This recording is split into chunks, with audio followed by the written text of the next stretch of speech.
Hello viewers, मैं हूं विजय और आप देख रहे हैं बैंको कैरियर एकेडमी के यूट्यूब चैनल को। आप सभी लोगों का इस डिजिटल प्लेटफॉर्म पे स्वागत है। आज अपन द हिंदू के अंदर आए एक फाइनेंशियल एडिटोरियल की चर्चा करने जा रहे हैं, क्योंकि कुछ विद्यार्थी जो है या कुछ व्यूअर्स लगातार ये चीज़ की रिक्वेस्ट कर रहे थे कि एक जो है वो सप्ताह के अंदर एक फाइनेंशियल एडिटोरियल होना चाहिए, ताकि उससे जुड़ी हुई शब्दावलियों को भी वो जो है जान पाएँ। तो आज इस एडिटोरियल का मुख्य उद्देश्य यही है कि फाइनेंशियल एडिटोरियल के अंदर जिन शब्दों का इस्तेमाल किया जाता है उनसे अपन जो है वो रूबरू यहाँ पे हो सकें। अदरवाइज जो है वो मेरा मुख्य कार्य इस सेशन का जो है वो टाइम्स ऑफ इंडिया के एडिटोरियल को जो है वो लाना है, लेकिन वंस इन अ वीक यानी एक सप्ताह में एक बार जो है वो मैं इस तरीके का फाइनेंशियल एडिटोरियल आपके सामने एक बार लाऊंगा और उससे जुड़ी हुई मुख्य वोकेब जो है वो यहाँ पे एक्सप्लेन करने का प्रयास जो है मेरे के द्वारा किया जाएगा। तो आज के अपने एडिटोरियल की हेडिंग है टाइमली विंडफॉल। देखो, टाइमली विंडफॉल का मतलब यहाँ पे जो है वो क्या है। सबसे पहले अपन शब्द को जानेंगे विंडफॉल। विंडफॉल का मतलब होता है, ये एक नाउन है और इस विंडफॉल का मतलब होता है अप्रत्याशित लाभ। हिंदी में इसको अप्रत्याशित लाभ बोलते हैं, यानी ऐसा लाभ जो अनएक्सपेक्टेड था। ठीक है, यानी उसका अनुमान नहीं लगाया गया था और वो अचानक जो है वो प्राप्त हुआ है, उस लाभ को अपन बोलते हैं विंडफॉल। ठीक है, एक शब्द यहां पे यूज किया गया है टाइमली। ये टाइमली आपको जो है यहाँ पे एल वाई देख के ऐसा लगता होगा कि ये एडवर्ब है, लेकिन ये किसका काम कर रहा है? एडजेक्टिव का काम ये कर रहा है। क्योंकि ये हमेशा ध्यान रखना कि टाइम जो कि एक नाउन है, यदि उसके आगे एल वाई लगा दिया जाएगा तो ये किस रूप में बदलेगा? टाइमली के अंदर। और नाउन के साथ जब एल वाई लगेगा तो यहाँ पे ये किस में कन्वर्ट होगा? एडजेक्टिव में कन्वर्ट होगा। अदरवाइज अपन नॉर्मली जो है वो एल वाई वाले शब्दों की पहचान जो है वो किस तौर पर करते हैं? एडवर्ब के तौर पर करते हैं। तो टाइमली शब्द का मतलब यहाँ पे जो है वो क्या है? ठीक समय पर, यानी सही समय पर जो है वो विंडफॉल यानी अनएक्सपेक्टेड मनी जो है वो यहाँ पे प्राप्त हुई है। The RBI's transfer is a much needed buffer. देखो, बफर शब्द का मतलब क्या होता है, सबसे पहले अपन यहाँ पे ये जानते हैं। बफर जो है वो एक तरीके से जो है वो प्रोटेक्शन से जुड़ा हुआ शब्द है। ठीक है, जो किसी चीज को जो है वो अपन दूसरे शब्दों में प्रतिरोधक भी इसको अपन बोल सकते हैं। ठीक है, या इसको अपन जो है वो कुशन भी बोल सकते हैं, या इसको अपन जो है वो बुल वर्क भी यहाँ पे बोल सकते हैं। तो काफी सारे शब्द अपन इसके लिए इस्तेमाल कर सकते हैं। मच नीडेड क्यों बोला गया है? क्योंकि बहुत ज्यादा जरूरत इसकी थी। तो आरबीआई ने स्थानांतरित, जो आरबीआई का जो स्थानांतरण हुआ है आरबीआई का, वो एक बहुत ज्यादा जरूरत जो है वो बफर वाले स्टॉक का जो है वो यहां पे हुआ है। बट लेकिन देयर आर रिस्क्स, यहां पे जो है वो जोखिम मौजूद है। किसके अंदर? In banking on. अब देखो, ये शब्द भी बेहद इंपॉर्टेंट है, हमेशा ध्यान रखना। बैंक ऑन ये एक जो है वो फ्रेजल वर्ब है। ठीक है, और बहुत बार एग्जाम में पूछी जाती है, वेरी इंपॉर्टेंट टर्म है ये। बैंक ऑन का मतलब होता है किसी चीज के ऊपर डिपेंड ऑन होना, है ना। या फिर इसके लिए जो है वो रिलाई ऑन भी अपन यूज कर सकते हैं, यानी निर्भर रहना, डिपेंड रहना किसी के ऊपर। तो यहां पे जो है वो इस तरीके के जो सरप्लसेस हैं, सरप्लसेस का मतलब होता है एक्सेस क्वांटिटी, एक्स्ट्रा जो क्वांटिटी है यहाँ पे। तो इस तरीके के जो आधिक्य की मात्रा है, जो पैसा ट्रांसफर हुआ है यहाँ पे गवर्नमेंट को, उस पे निर्भरता जो है यहाँ पे जो है बैंकिंग ऑन, यानी जो निर्भरता है यहाँ पे, उससे कई सारे जोखिम जुड़े हुए हैं यहाँ पे। यानी आरबीआई ने जो है वो काफी आवश्यक वाले बफर को तो यहाँ पे ट्रांसफर किया है, लेकिन इस सरप्लस के ऊपर जो निर्भरता यहाँ पे सरकार की है, उससे बहुत सारे जोखिम भी जुड़े हुए हैं, ये बात यहाँ पे जो है वो राइटर कहना चाहता है। तो यहाँ पे अपन ने शब्दों को जाना। विंडफॉल, विंडफॉल का मतलब होता है अनएक्सपेक्टेड जो है वो मनी, यहाँ पे अचानक जो है वो लाभ मिल जाना। टाइमली यानी ठीक समय के ऊपर। बफर का मतलब होता है यहाँ पे प्रोटेक्शन, प्रतिरोधक, कुशन या फिर बुलवर्क, यहाँ पे इसको बोल सकते हैं। इसी तरीके से बैंकिंग ऑन अपन ने जाना। बैंक ऑन का मतलब होता है डिपेंड ऑन या फिर रिलाई ऑन। और यहाँ पे ध्यान रख रहे हैं अपन कि सरप्लसेस यहाँ पे प्लूरल है। क्यों? क्योंकि दीज का यहाँ पे यूज किया गया है। और यहाँ पे देयर के बाद में यानी डमी सब्जेक्ट के बाद में आर आया है, और वो किसके मुताबिक आया है? रिस्क्स के मुताबिक यहाँ पे भरा गया है। और बैंक के साथ आईएनजी क्यों लगा है? क्योंकि ये प्रेपोजिशन इन यहाँ पे इस्तेमाल किया गया है। इसके बाद में आगे देखते हैं अपन। The Reserve Bank of India decisions to transfer 99,122 crores of surplus to the center comes as a windfall to the government। यानी आरबीआई यानी भारत का जो केंद्रीय बैंक है, उसका जो निर्णय है, डिसीजन जो है, टू ट्रांसफर स्थानांतरित करने का, कितने करोड़ का?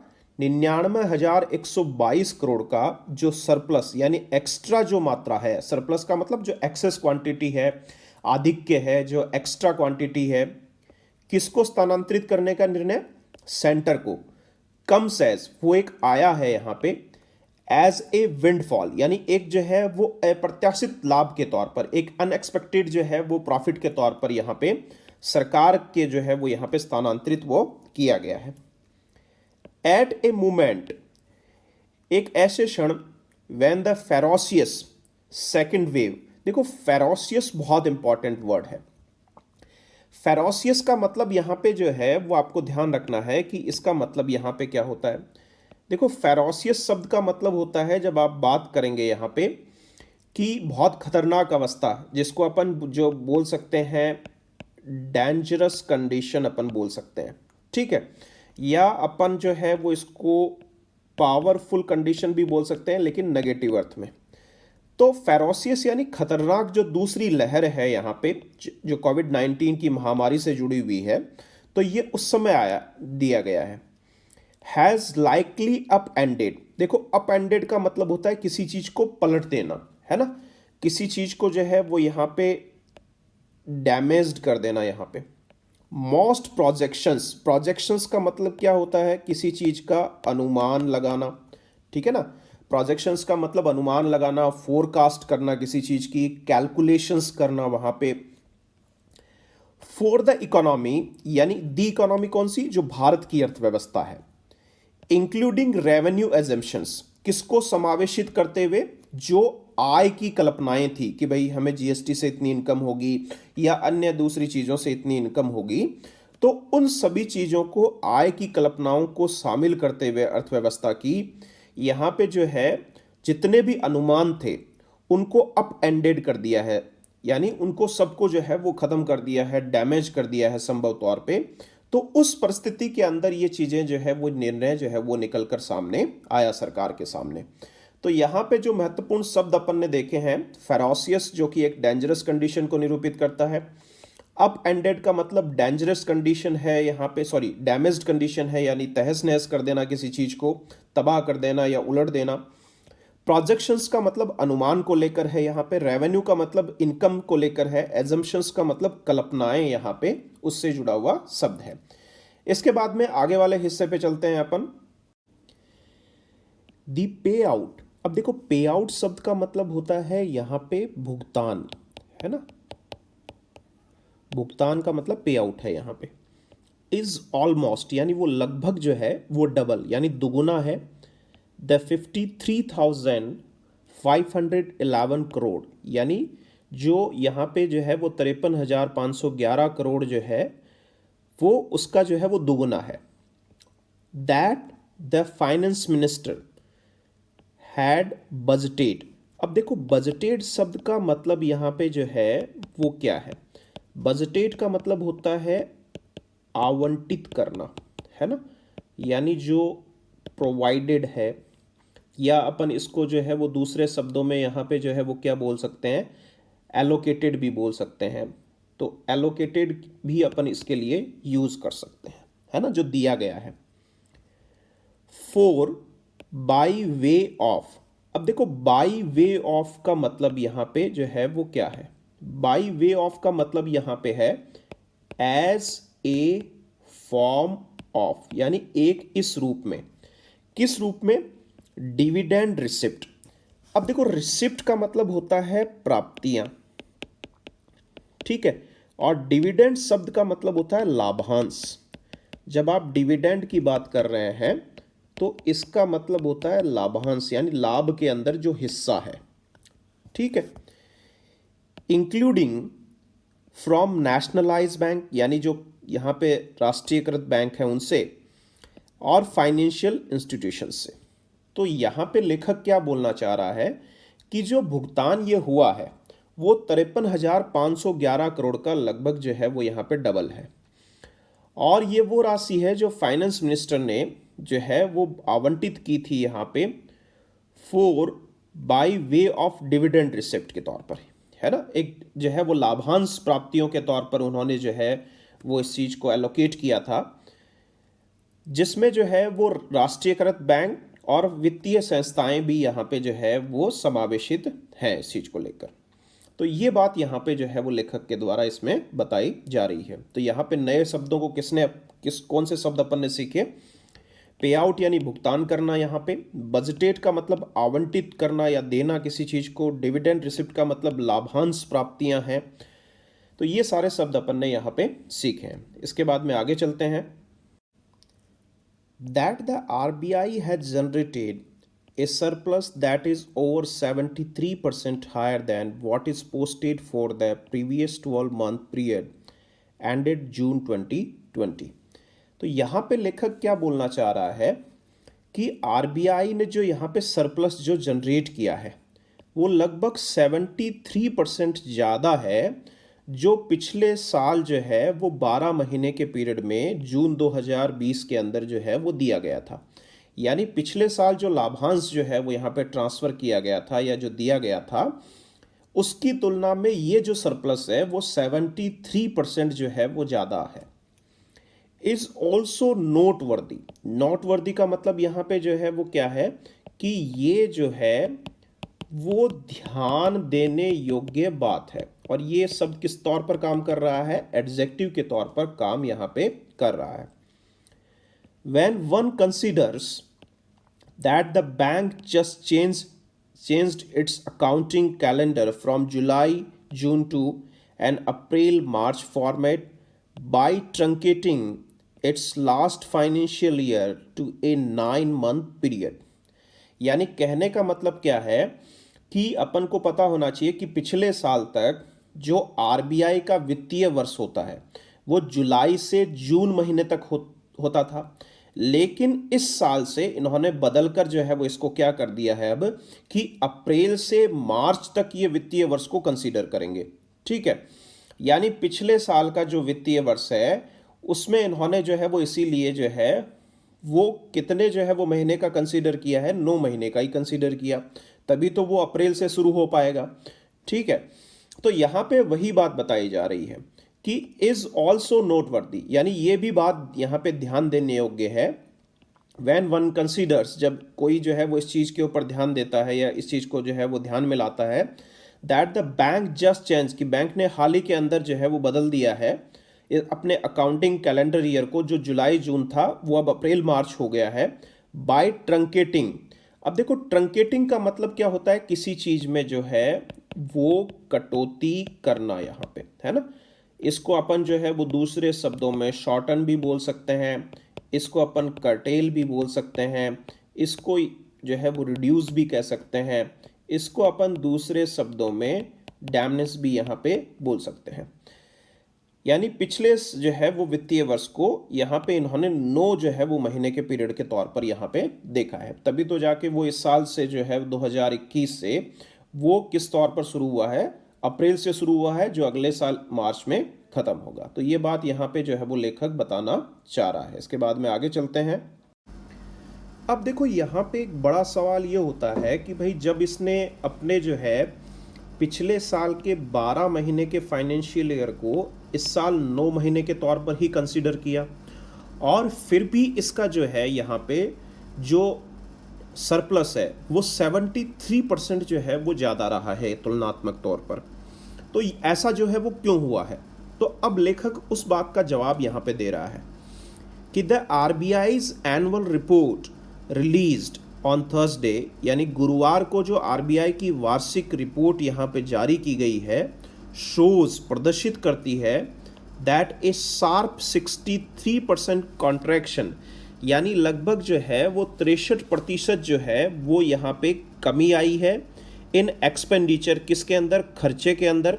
तो यहाँ पे जो है वो खर्चे के अंदर जो है वो 63% की कमी देखी गई है, और वही जो है वॉज ए मेजर फैक्टर, एक महत्वपूर्ण कारक था यहाँ पे इन बूस्टिंग द सरप्लस, यानी इस एक्सेस क्वांटिटी को जो है वो बूस्टअप करने के लिए, बूस्टिंग का मतलब होता है बढ़ाना, है ना, तो बढ़ाने के लिए यहाँ पे मुख्य कारक क्या काम कर रहा था? क्योंकि यहाँ पे खर्चा कम हुआ पिछले साल, स्पेशली एज इनकम फैल बाई 11%। वास्तविक तौर पर या विशेष तौर पर इनकम में गिरावट जो है, जबकि कितनी रही है? 11% यहाँ पे रही है, लेकिन चूंकि खर्चा कम हुआ तो इसलिए ओवरऑल जो है वो यहाँ पे डिविडेंड जो है वो बढ़ गया यहाँ पे। हाउएवर, किंतु द बिगेस्ट कॉन्ट्रीब्यूटर, और यहाँ पे सबसे ज़्यादा जो भागीदारी रही है यहाँ पे पैसा जो है वो कमाने में आरबीआई की, इन रियल टर्म, वास्तविक तौर पर, वॉज द 50,629 करोड़, जो कि एक तरीके से 50,629 करोड़ की राशि है, ऑफ एक्सचेंज गेन, यानी एक्सचेंज गेन का मतलब जो है वो इसका हिंदी मतलब होता है विनिमय लाभ, ठीक है ना। विनिमय लाभ कहाँ से प्राप्त किया जाता है? फॉरेक्स से, है ना।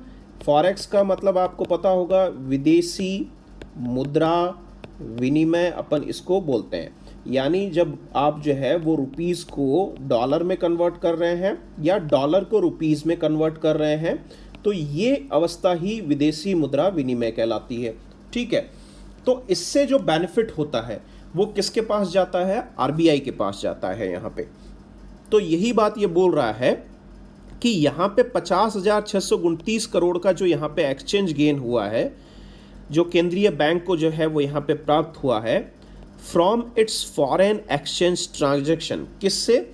विदेशी मुद्रा विनिमय के लेन देन से। तो यहाँ पे इसके अंदर जो ये पैसा देखा गया है 53 जो है वो 1,511 करोड़ का जो यहाँ पे जो है वो मुख्य हिस्सा जो देखा गया है यहाँ पे, जो डबल हुआ है यहाँ पे लगभग उस राशि से, तो उसके अंदर जो भागीदारी है वो सबसे ज़्यादा भागीदारी जो है वो यहाँ पे किसकी है? विदेशी मुद्रा विनिमय से जो पैसा कमाया गया उसकी यहाँ पे जो है वो सबसे ज़्यादा भागीदारी यहाँ पे रही है।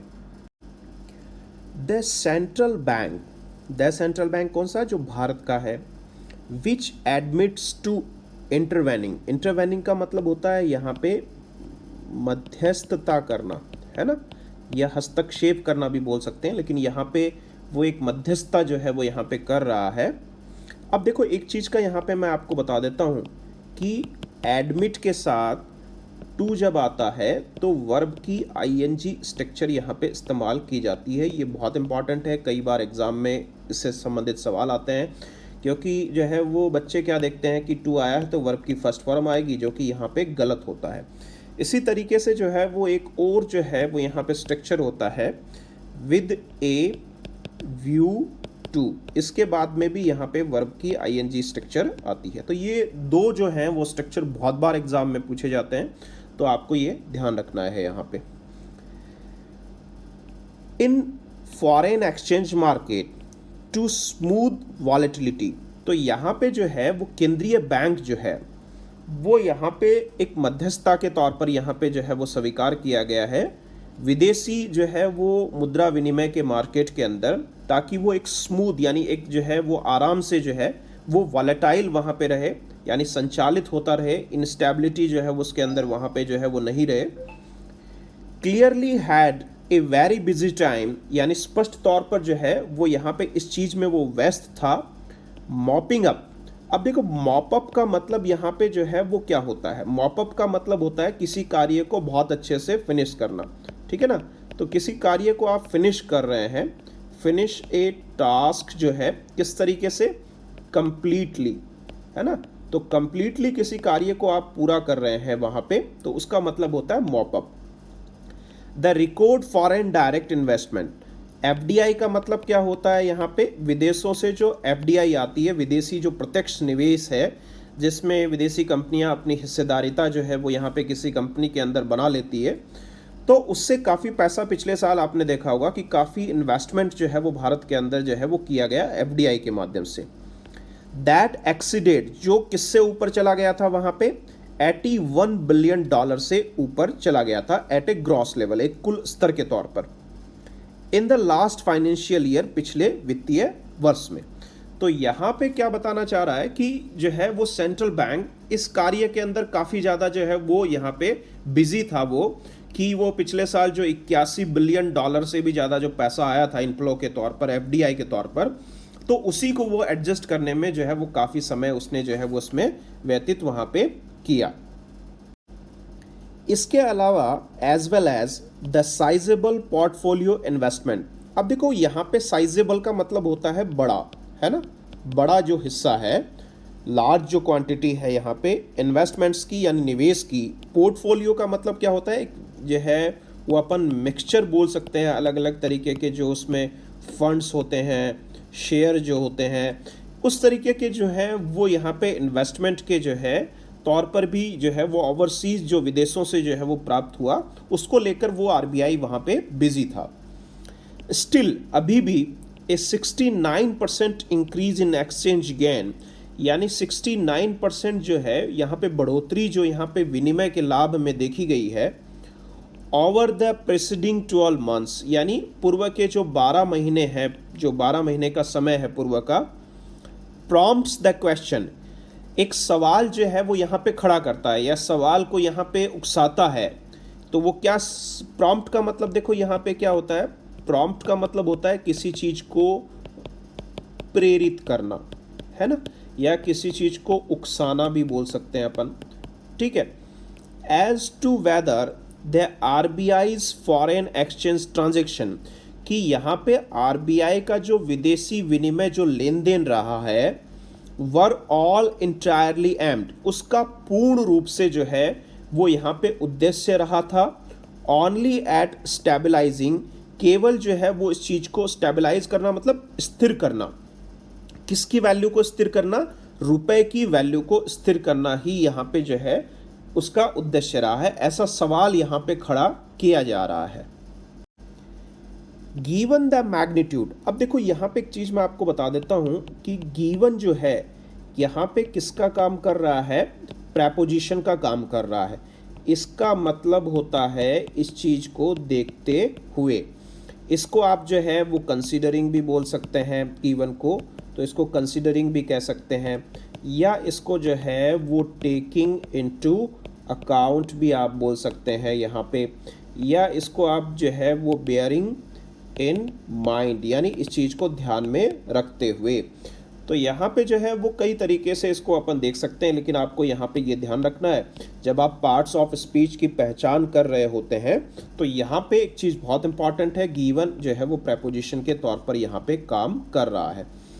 मैग्नीट्यूड का मतलब होता है यहाँ पे साइज को लेकर, है ना, साइज बोल सकते हैं या इंटेंसिटी अपन बोल सकते हैं, किस चीज़ की, इकोनॉमिक डिसरप्शंस की, यानी आर्थिक जो यहाँ पे जो है जो अवरोध पैदा हुआ है या व्यवधान जो पैदा हुआ है, जो उसकी तीव्रता है, कॉज्ड बाय ऑनगोइंग पैंडेमिक, वो किसकी वजह से ऐसा हुआ है, जो अभी चल रहे महामारी की वजह से जो है वो ऐसा हुआ है वहाँ पे, यानी आर्थिक जो है वो व्यवधान पैदा हो गया है यहाँ पे।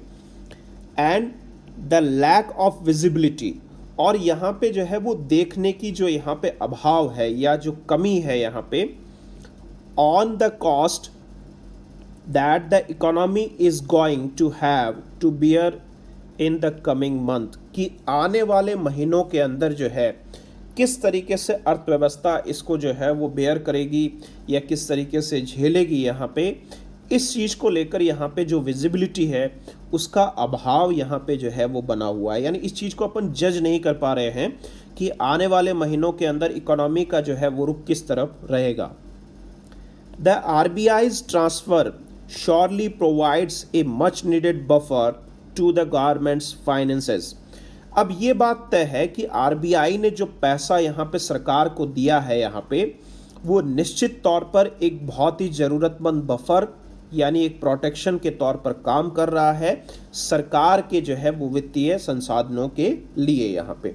तो ये बात यहाँ पे आपको ध्यान रखनी है। डिस्रप्शन का मतलब व्यवधान को लेकर है, मैग्नीट्यूड जो है वो साइज़ को लेकर है, पैंडेमिक महामारी है, विजिबिलिटी यानी जिसको अपन देख पा रहे हैं यहाँ पे, बफर मैंने बताया था जो है वो पिछले स्लाइड में, एक प्रोटेक्शन को अपन निरूपित कर रहे हैं यहाँ पे। तो ये सारी चीज़ें, बेयर का मतलब धारण करना, उसको सहन करना यहाँ पे। आगे देखते हैं अपन।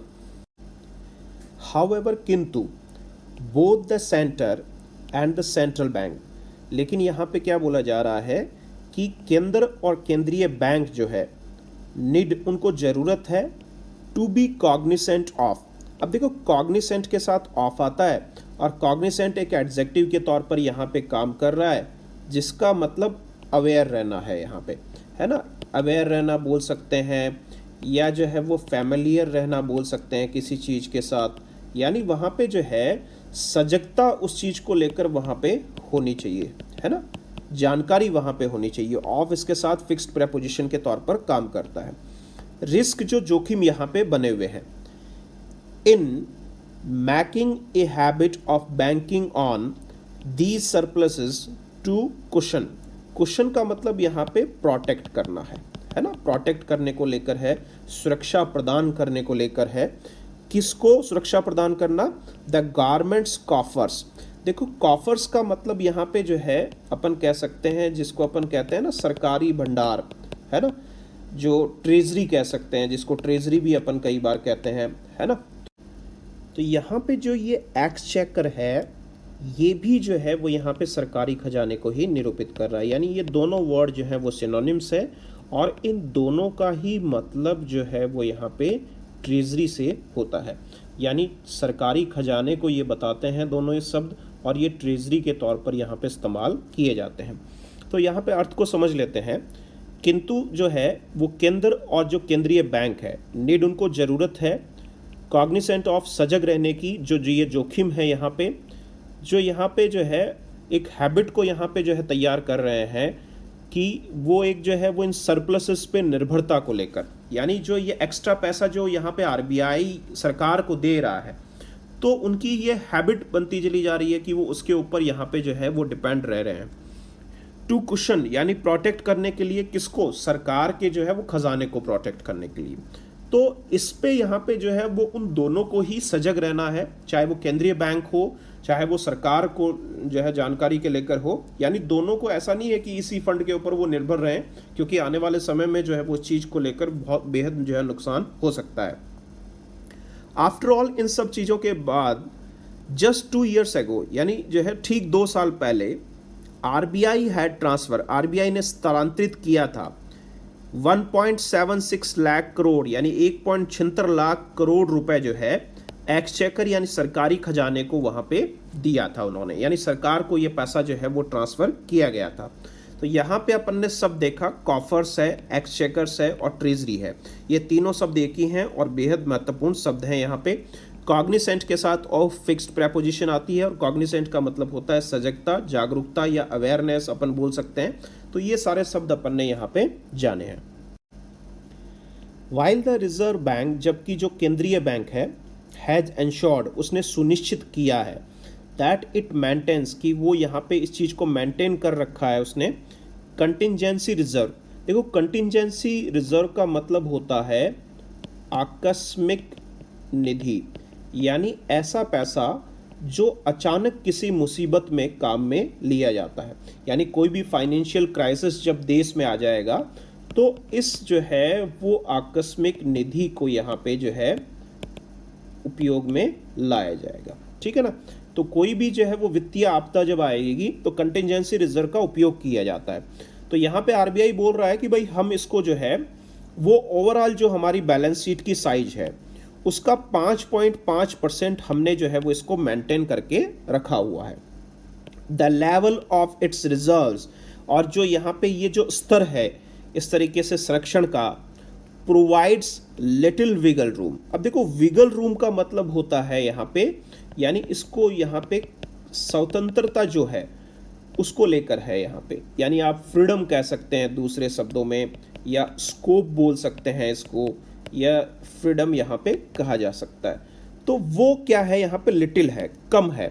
तो जब वो 5.5% की बात जब आरबीआई कर रहा है कि भाई हम इस जो है वो आकस्मिक निधि के 5.5% लेवल को हमने मेंटेन करके रखा है, तो लेखक बोल रहा है कि ये जो है वो एक कम जो है वो दायरा यहाँ पे उपलब्ध करा रहा है। किसके लिए? सेफ गार्ड, सुरक्षा के लिए। अगेंस्ट किसके सापेक्ष? सडन, यदि कोई भी अचानक जो है अनएक्सपेक्टेड फाइनेंशियल क्राइसिस आ गए तो, यानी कोई भी अचानक यदि अवांछनीय वित्तीय यदि आपदा देश के अंदर आ गई, तो ये जो है वो 5.5% जो यहाँ पे हिस्सा जो बता रहा है आरबीआई हमारे पास सुरक्षित पड़ा है, ये जो है वो कम स्कोप उपलब्ध कराता है एक सुरक्षा को लेकर यहाँ पे। और लेखक यहाँ पे क्या बोलना चाह रहा है कि and is at the lower end of the 5.5% to 6.5% band recommended by the Bimal Jalan committee. और आरबीआई के अंदर बिमल जालान कमेटी के द्वारा ये जो कंटिजेंसी जो है रिजर्व है, उसके लिए जो है बिमल जालान कमेटी ने बोला था कि भाई आप इसको 5.5% से लेके 6.5% के बीच में यहाँ पे या इसके दायरे पे रह सकते हैं। लेकिन आरबीआई बोल रही है कि साहब हमने इसको 5.5% रख रखा है, तो यानी निचले पायदान के ऊपर ही इन्होंने इसको फिक्स कर दिया। जबकि ये बोल रहे हैं कि 5.5 से लेके 6.5 तक आप रख सकते हो, लेकिन इन्होंने क्या किया कि निचले पायदान को ही चुन लिया, यानी लोअर एंड को ही इन्होंने चुन लिया है। With the government facing the likelihood of overshooting its budgeted borrowing, और यहाँ पे जो सरकार है वो इस चीज को फेस कर रही है। द लाइक्लीहुड, देखो लाइक्लीहुड का मतलब होता है संभावनाएं, है ना। ओवरशूटिंग का मतलब जो है वो यहाँ पे क्या है, ओवरशूट का मतलब गो बियॉन्ड, यानी उससे वो परे चला गया है, उससे जो है वो पार हो गया है, यानी किसी चीज को पार करना यहाँ पे, या फिर जो है वो गो बियॉन्ड हो जाना, उसके लिए अपन जो है वो ओवरशूटिंग यूज करते हैं यहाँ पे। तो यहाँ पे बजटेड जो यहाँ पे उधार थी उसका दायरा जो है वो, उस दायरे को वो जो है वो यहाँ पे संभावनाओं को फेस कर रहा है गवर्नमेंट की, उसको वो पार कर गया है यहाँ पे उधारी को। Given the higher spending needed to bolster vaccination, health care and direct fiscal support, और ये किन चीज़ों को ध्यान में रखते ऐसा हुआ है, क्योंकि वहाँ पे बहुत ज़्यादा हायर स्पेंडिंग, खर्चे की ज़रूरत यहाँ पे पड़ी है। बॉल्स्टर, ये वर्ड बहुत इंपॉर्टेंट है, कई बार एग्जाम में आता है। बॉल्स्टर का मतलब होता है किसी चीज़ को सपोर्ट करना, सहारा देना किसी चीज़ को, या आप किसी चीज़ को जो है स्ट्रेंथन कर रहे हैं, मजबूती प्रदान कर रहे हैं, तब भी इसका अपन यूज़ कर सकते हैं। तो बॉल्स्टर को सपोर्ट करना बोल सकते हैं, स्ट्रेंथन करना अपन यहाँ पे बोल सकते हैं।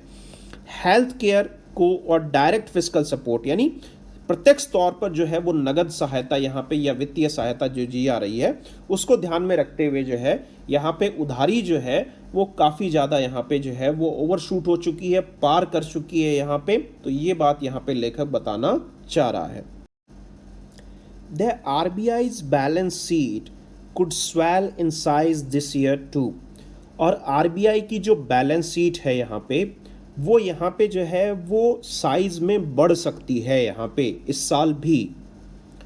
इट वुड बिहेव, बिहेव का मतलब यहाँ पे जो है वो क्या होता है, बिहेव शब्द का मतलब होता है किसी चीज़ के लिए तैयार रहना, यानी ज़रूरतमंद रहना, नीडफुल अपन बोल सकते हैं इसको, या फिर अपन जो है वो इसको रिक्वायर कह सकते हैं, या जो है वो नेसेसरी जो है वो कह सकते हैं। यहाँ पे नेसेसरी जो है वो शब्द भी इस्तेमाल कर सकते हैं।